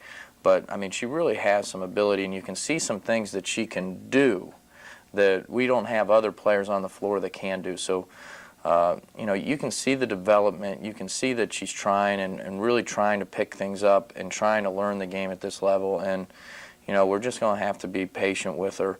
And, she will continue to get better as long as she has the right attitude about, receiving coaching and coming in extra and working hard. If she gets that kind of attitude that she needs to come in extra and work on some things, I think she's going to be all right. Getting back to Northern Kentucky, Now, I've seen every team in our league play now. I mean, not live, but at least through tapes. And I think Northern Kentucky is ahead of the field. I really think right now they're tied for first place, but I really think that by the end of the year they'll be separated a little bit, because out of everybody I've seen, they look to have the most athletic, the most skilled, the most aggressive group of basketball players. Just saying that, it's obviously going to be a tough game. But after that, I think, there are teams from top to bottom. I don't think the difference is that great. I think the more experienced teams right now are beating the less experienced teams. But we're going to have to go against Northern Kentucky, and we're going to have to handle their pressure, because they're going to pressure until you show you can handle it. You show you can handle it, they'll back off it and play you. They'll play you in a half court, but they want you to prove that you're going to be able to handle the full court pressure. Offensively, they're just very skilled and strong inside. They take good shots. They look to get the ball inside. They look to control the game from the inside. Our post defense is going to have to be good. Now, if you can show that you can once you start really helping off and paying attention inside, they have shooters that can score. So, I mean, that's why they're a good team. They're balanced. They can go inside. They can go outside. They can take it to the basket. They're aggressive on the boards. We just going to have to play our game. If we take care of the basketball, and this is what we've been trying to tell our team, if you take care of the basketball and you get a good shot every time down the court, and then you, in transition defense, get everybody picked up and play by your rules and only give them one shot at the basket, no matter how good they are, we're going to be in the game if we're able to do those things. And so hopefully our team is taking that to heart and really paying extra attention to really keeping them off the boards and for us getting a good shot every time. Indianapolis is a much improved team this year, and everywhere I go, everybody is talking about how much Indianapolis has improved from the previous season. So, I would have preferred they didn't improve that much, but they got a real nice team too, and they've had kind of a strange season. I've seen them come back from 18 down in the second half, and they're a team that really feeds off emotion, and they'll press, and they'll, as soon as they get a turnover or two, they get real excited, and it's another example of where we're going to have to take care of the ball and make them earn their points, not throw it away and give them an easy two and then come back and throw it away again and they get another easy two, because I think you're playing right in their hands, because they need that emotion to keep things going. So our ball handling is going to be tested. Our passing is going to be tested. Our catching is going to be tested. And, hopefully we're able to handle that, because this is a big weekend for us. I know I go and say that every weekend, but we're in a situation where, we said our goal was to make the conference tournament, and right now us and Indy would be tied for that last spot to get in. So you wouldn't want to lose to Indy at home, and you put yourself in a bad situation there. And then Northern Kentucky is an opportunity to play the best team, but you're playing them at your place, and you want to set the mindset that, you have an advantage when you're playing at your place. So it's going to be an interesting weekend. Well, we wish you luck this coming week, and again, we're going to be broadcasting the Saturday game against Indianapolis here on College 56, so we hope things go well for you. Well, thank you. Carl Somesco has been our guest, head women's basketball coach here at IPFW. We'll take a small break, and then when we'll come back, we'll briefly talk about men's basketball and men's volleyball and wrap up this edition of Mastodon Spotlight when we return in just a moment.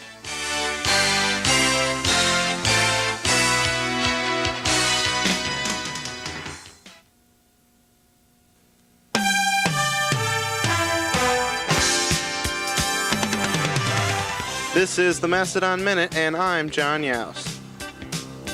Women's basketball action on Thursday. IPFW was at Bellarmine and lost in a squeaker, 72-68. Holderman had 29 points, 5 rebounds. Fleming had 13 points, 5 rebounds, and Moore had 11 points and 5 rebounds. And on Saturday, they faced Kentucky Wesleyan and won in a big way, 76-55. Moore stood out with 29 points and 6 assists. And men's action also at Bellarmine. They won 102-87. Wise had 25.7 rebounds, and Crow had 17 points and 6 rebounds. And they were also at Kentucky Wesleyan on Saturday and lost 108-87 to the defending NCAA Division II champs. Men's volleyball action here at the Gate Center. IPFW took Ventoria of New York 15-15-15. Kissel with 45 assists. And on Saturday, they faced American University of Puerto Rico and took them also 15-15-15. The Dons are 2-0 to start the season. And here's some upcoming events from IPFW Athletics. Men's and women's basketball will be at home against Northern Kentucky on Thursday and the University of Indianapolis on Saturday. And men's volleyball will be away on Saturday at Ohio State. For more information about IPFW Athletics, call us at 481-6643, visit us on the World Wide Web, or stop by the Gate Center on the lovely campus of IPFW. And for the Mastodon Minute, I'm John Yaus.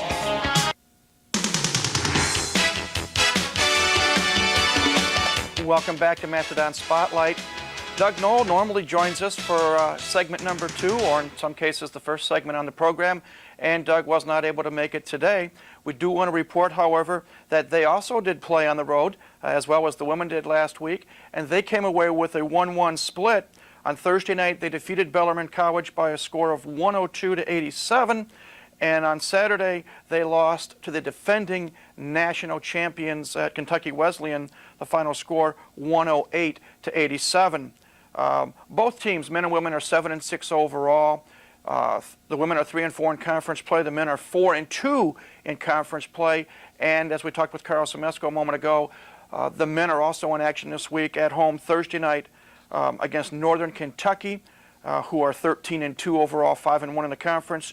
And Saturday, again, in a game we'll televise here on College 56 Sports, the University of Indianapolis is the opponent, and the Greyhounds are 8-5 overall and 4-3 in GLVC play. So big week ahead for both the men's and women's basketball teams here at IPFW. Want to also make a comment about this past weekend. The men's volleyball team began their season ranked 3rd in the country in the preseason ratings. The Mastodons defeated Concordia College of Bronxville, New York on Friday night, and then American University of Puerto Rico on Saturday night. The first time that Arnie Ball has had to coach against one of his former players in Raul Papaleo, but straight set victories both nights. The Dons are 2-0 and off to a good start. Well, that's about it for this edition of Mastodon Spotlight. I want to thank Coach Carl Semesco for coming in today. And we want to thank, as always, you, the viewer, for tuning in to see what's happening with IPFW Athletics. A reminder that Saturday we will be on the air again live with IPFW basketball. The women take on University of Indianapolis at 1 p.m. and then at approximately 3 p.m. the men will also take on the Greyhounds from the University of Indianapolis. We invite you to come out to the Hilliard Gate Sports Center and join us for those games. But if you can't be there in person, be sure to tune in to College 56 Sports. Until next week, then, on another edition of Mastodon Spotlight, this is Mike Moss saying have a great week and go Dons.